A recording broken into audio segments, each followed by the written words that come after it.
सुंदरवन जंगल में बहुत सारे पशु पक्षी मिलजुल कर रहा करते थे। उसी जंगल में लाडो नाम की चिड़िया अपने 2 बच्चों के साथ रहती थी। लाडो बहुत मेहनती और दयालु चिड़िया थी।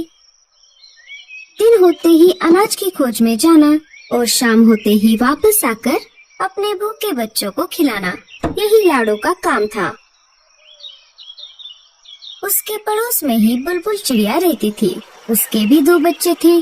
उसका घर मिट्टी का था, उस वजह से उसे गर्मी के मौसम से बड़ी राहत मिलती थी। चलो बच्चों, अब नहाने का समय हो चुका है। चलो चलो नहाने। नहीं मम्मी, हमें नहीं नहाना। हम घर से बाहर कहीं भी नहीं जाते, फिर भी आप हमें रोज रोज नहलाती हो। अरे बच्चों, तुम दिन भर खेलते रहते हो, इस वजह से तुम गंदे हो जाते हो। अगर रोज नहीं नहाओगे तो तुम्हारे पंखों से बदबू आने लगेगी। बुलबुल के बच्चों को नहाना पसंद नहीं था, फिर भी बुलबुल उनको जबरदस्ती से नहलाती थी। बुलबुल ने अपने बच्चों को नहलाया और उनको घर के ऊपर सूखने के लिए बाहर खड़ा कर दिया। चलो, अब मेरे काम का समय शुरू हो जाएगा। जंगल के पंछी एक एक करके मेरे स्विमिंग पूल में नहाने आएंगे। बुलबुल बहन, क्या मैं मेरे बच्चों को नहलाऊं? हाँ हाँ, क्यों नहीं, पर तुम्हें पता है ना, एक बच्चे को एक बेरी। हाँ हाँ, मुझे मालूम है। ये लो 2 बेरियां। रानू भी अपने बच्चों को नहलाने लगी। एक एक करके जंगल के सारे पंछियों ने अपने अपने बच्चों को नहलाया। लाडो भी अपने बच्चों को नहलाना चाहती थी। वो बुलबुल के पास चली आती है। बोलो लाडो, क्या काम है? बुलबुल बहन, मुझे भी मेरे बच्चों को नहलाना है। हाँ हाँ, क्यों नहीं, लाओ फिर 2 बेरियां।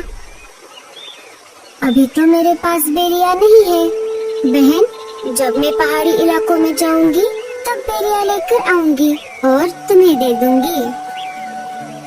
नहीं नहीं, ऐसा नहीं चलेगा। बेरियां नहीं तो स्विमिंग पूल में एंट्री भी नहीं। ठीक है बच्चों, चलो।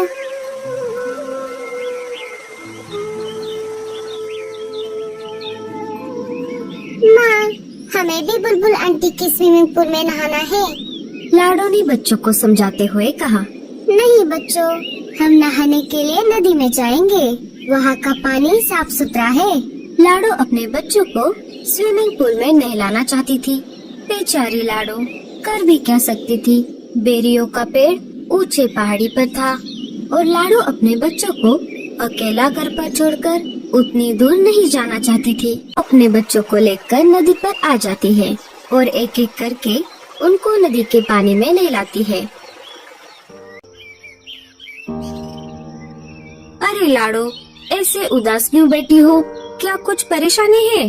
अरे नहीं कालू भैया, ऐसी कोई बात नहीं है। सोनू मोनू को बुलबुल चिड़िया के स्विमिंग पूल में नहाने की बहुत इच्छा है, लेकिन वो नहाने के बदले बेरियों की मांग कर रही है और अभी तो मेरे पास बेरिया नहीं है। बेरिया लाने के लिए मुझे ऊंची पहाड़ी पर जाना होगा, पर मैं मेरे बच्चों को घर पर अकेला छोड़कर उतनी दूर नहीं जा सकती।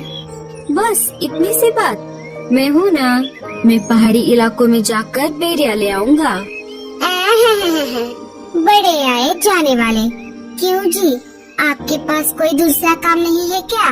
ना बीवी है ना बच्चे। आप एक काम करो, सारे पंछियों के काम फोकट में करो। अरे गौरी, मैं तो ऐसे ही कह रहा था। मैं पहाड़ी इलाकों में जाता रहता हूँ ना, इसीलिए मैंने ऐसा कहा। तुम भी ना गौरी।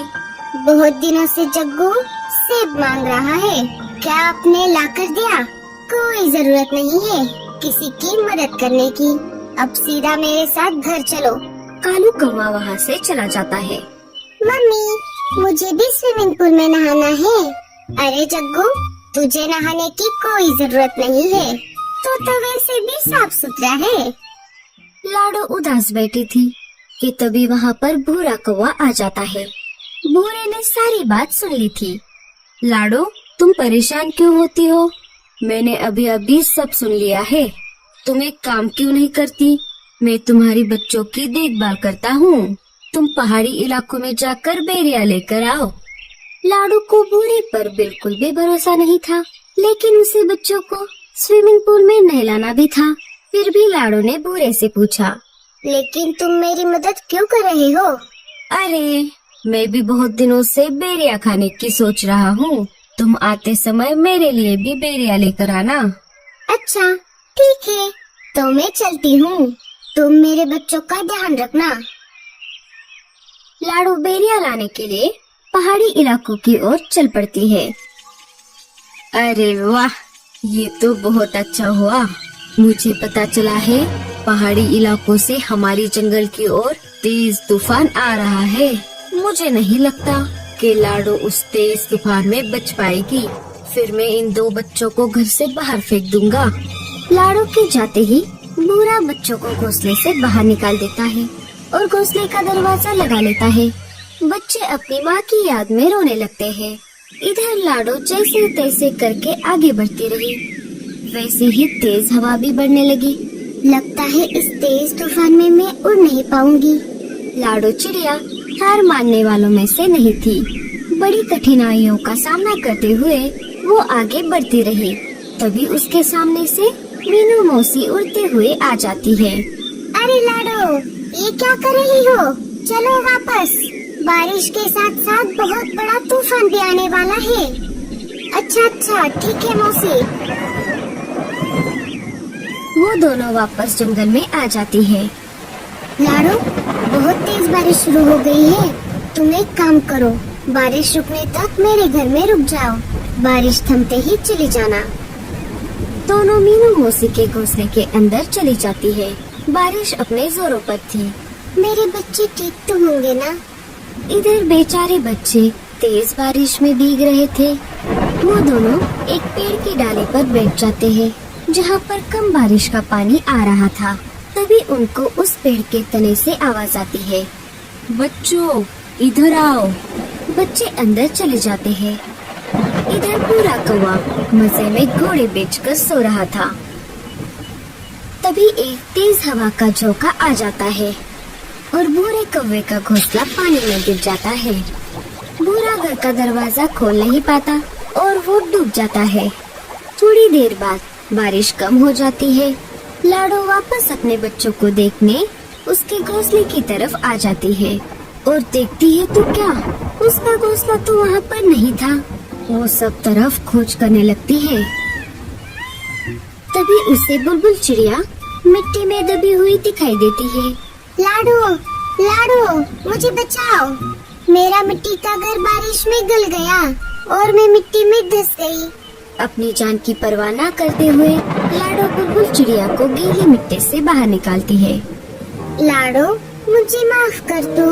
मैंने तुम्हारे साथ बहुत बुरा बर्ताव किया। लाडू बुलबुल को कुछ न बोलते हुए अपने बच्चों को खोजने लगी। तभी पेड़ के तने से बच्चे बाहर आ गए और अपनी माँ को पुकारने लगे, माँ हम यहाँ पर हैं। लाडू अपने बच्चों को देखकर बहुत खुश हो गई। अरे मेरे बच्चों, तुम कहाँ पर गए थे? माँ, आपके जाते ही उस बूढ़े अंकल ने हमें घर से बाहर निकाला था और हम यहाँ पर आ गए थे। हमें इन बूढ़ी दादी ने बचाया। माँ जी, आपका बहुत बहुत धन्यवाद। अगर आप मेरे बच्चों को आसरा न देती तो मेरे बच्चे इस तेज बारिश को सह नहीं पाते। कुछ दिन गुजर जाते हैं। फिर एक दिन सारे पंछी मिलकर जंगल के बीचों बीच खुले मैदान में एक बड़ा सा स्विमिंग पूल बना देते हैं, जिसमें वो रोज नहाने लगते हैं। दोस्तों, आपको स्विमिंग पूल में नहाना अच्छा लगता है या नदी में? हमें कमेंट्स में जरूर बताना और स्टोरी अच्छी लगे तो लाइक, शेयर और सब्सक्राइब जरूर करना।